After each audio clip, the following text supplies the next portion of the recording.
Hello friends, welcome to Asmitha's kitchen. நம்ம இன்னைக்கு என்ன பார்க்க போறோம்னா இன்ஸ்டன்ட் குருமா எப்படி செய்யறதுன்னு பார்க்கலாம். ஓகேங்களா, மிக்ஸி அரைக்க முடியல, கரண்ட் இல்லை அப்படிங்கிற டைமில் நம்ம எப்படி வந்து இட்லிக்கு தோசைக்கு வந்து சைடிஸ் பண்ணுறது அப்படின்னு பார்க்கலாம். நான் ஒரு 4 தக்காளியை பொடியாக நறுக்கி வச்சுருக்கேன். ஓகேங்களா, தக்காளி கடசல் பார்க்குறோம். ஓகேங்களா, இது வந்து நம்ம ட்ரெடிஷ்னலாக நம்ம பாட்டி எல்லாம் செய்வாங்க. ஓகேங்களா, இப்போ பாருங்கள், கடாயை அடுப்பில் வச்சுருக்கேன். ஓகேங்களா, ஒரு சட்டி வச்சுக்கோங்க, அப்போ தான் உங்களுக்கு வந்து கடையிறக்கு வசதியாக இருக்கும். ஓகேங்களா, ஸோ நான் எண்ணெய் ஊற்றியிருக்கேன், எண்ணெய் நல்லா காயட்டும்.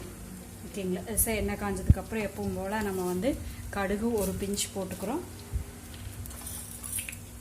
ஸோ கடலைப்பருப்போ உளுந்தம்பருப்பு ஏதோ ஒன்று போட்டுக்கலாம். நான் உளுந்தம்பருப்பு போடுறேன் இன்னைக்கு.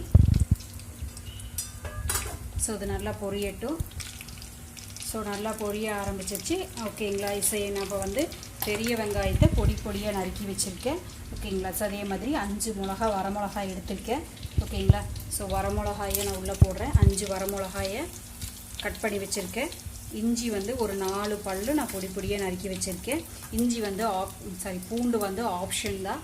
ஓகேங்களா, ஸோ வேணும்னா போட்டுக்கலாம், இல்லைன்னா பரவாயில்ல. ஓகேங்களா, ஒரு 5 பூண்டை நான் பொடியாக நறுக்கி வச்சுருக்கேன்.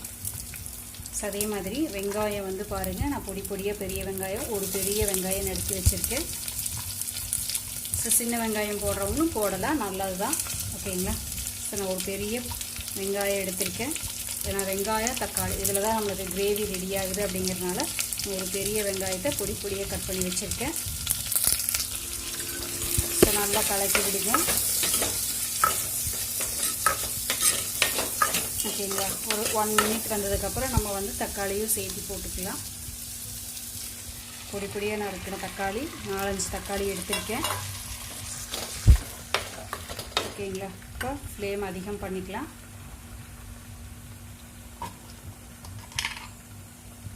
ஸோ மஞ்சத்தூள் 1/2 ஸ்பூன் போடுறேன்.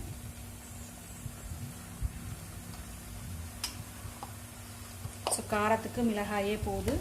ஓகேங்களா, ஸோ இப்போ நம்ம உப்பு மட்டும் ஆட் பண்ணி, ஓகேங்களா, ஸோ தண்ணி வேணால் கொஞ்சம் ஊற்றிக்கலாம். ஓகேங்களா, இது எவ்வளோ தண்ணி விடுதோ அதை பார்த்துட்டு அதுக்கப்புறம் நம்ம தண்ணி விடணும்னா விட்டுக்கலாம். ஓகேங்களா, ஸோ ஒரு உப்பு தேவையான அளவுக்கு நான் வந்து 3/4 ஸ்பூன் போட்டிருக்கேன். ஓகேங்களா, ஸோ இது நல்லா முதல்ல சுண்டி வரட்டும். தண்ணி பத்தலை அப்படின்னா தண்ணி ஊற்றிக்கலாம். நான் மூடி வச்சு வேக வைக்கிறேன். ஃப்ரெண்ட்ஸ் பாருங்கள், அதுலேயே நல்லா தண்ணி விட்டுருச்சு பாருங்கள். ஏன்னா வெங்காயம் பெரிய வெங்காயத்துலேயும் தண்ணி விடு, தக்காளியும் தண்ணி விடு அப்படிங்கிறதுனால நல்லா தண்ணி விட்டுருச்சு பாருங்கள். ஸோ நம்மளுக்கு தண்ணி ஊற்ற தேவையே இல்லை.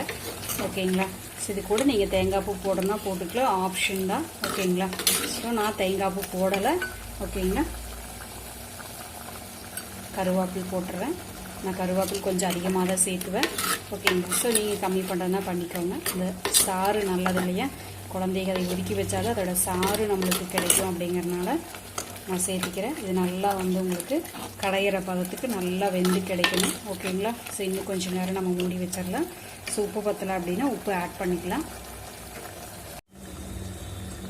ஸோ பாருங்கள் ஃப்ரெண்ட்ஸ், நல்லா வெந்துருச்சு, மையாக வந்துச்சு. ஓகேங்களா, ஸோ இப்போ நம்ம வந்து பருப்பாமுட்டி போட்டு கடைஞ்சி எடுத்துக்கிட்டால் போதும். ஓகேங்களா, இது இப்போ நம்ம அடுப்பை ஆஃப் பண்ணிடுறேன்.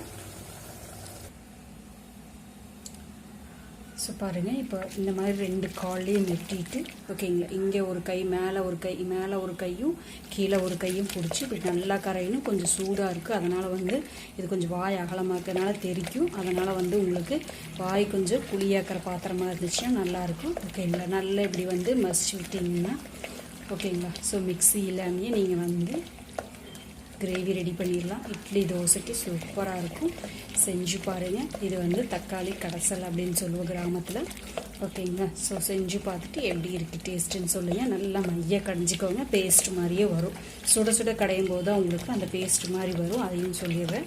ஓகேங்களா, ஆற வச்சு கடைஞ்சிங்கன்னா கடைய முடியாது. ஓகேங்களா, ஸோ பாருங்கள், ஆல்ரெடி நம்மளுக்கு நல்லா சட்னி நல்லா இதாகிடுச்சு இல்லைங்களா. பார்த்தீங்களா எப்படி இருக்குன்ட்டு, சூப்பராக இருக்குது. செஞ்சு பாருங்கள். ஸோ இந்த மாதிரி கடைஞ்சி பார்த்துட்டு நான் இன்னும் கொஞ்சம் நேரம் கடைஞ்சிட்டு உங்களுக்கு சேவிங் பவுலுக்கு மாற்றிட்டு காமிக்கிறேன். ஓகேங்களா, தேங்க்யூ ஃபார் வாட்சிங். உங்களுக்கு பிடிச்சதுன்னா சப்ஸ்கிரைப் பண்ணுங்கள், ஷேர் பண்ணுங்கள் உங்களோட ஃப்ரெண்ட்ஸுக்கு. இட்லி தோசைக்கு சூப்பராக இருக்குது, தைரியமாக செஞ்சு பார்த்து சாப்பிடுங்க.